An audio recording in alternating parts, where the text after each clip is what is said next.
போற வழியில இறங்கிறப்பா. அப்படியே சரி வாங்க இறங்கிண்ணா. A few moments later. ரொம்ப நன்றி தம்பி. ஒரு விஷயம். சொல்லுங்கண்ணா. நானும் நீ வண்டியில வந்தோம். நீ நல்லாதான் வண்டி ஓட்டுன. பெரிய லாரி வர போவாதிட்ட பாத்தியா? அந்த மாதிரி ஏதோ லாரி நாலு அடிபட்டு செத்து போயிட்டு என்ன பண்றது?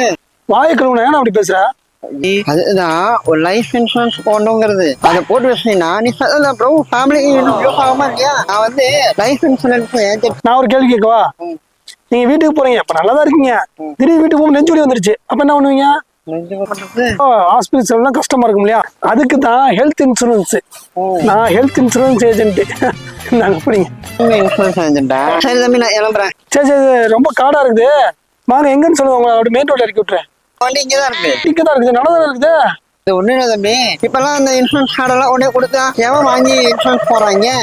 அதனால கொஞ்சம் அங்கிருந்து நெப்டி கேட்டு வருவேன். வரும்போது இறங்கும் போது அவங்க இந்த மாதிரி இன்சூரன்ஸ் போட சொல்லி கேட்பேன். ஒரு சில பேர் போடுவாங்க. அப்புறம் திரும்பி அப்படியே லெப்ட் கேட்டு போவேன், அங்க சொல்லுவேன், அவங்க போடுவாங்க. சூப்பர் டெக்னிக்கா இருக்குண்ணா. ஆனா நானும் உங்களோட சேர்ந்து அப்படி லிஃப்ட் கேட்டு அப்படி இன்சூரன்ஸ் பத்தி சொல்லிருந்தேன் வாங்கினா எப்பவுமே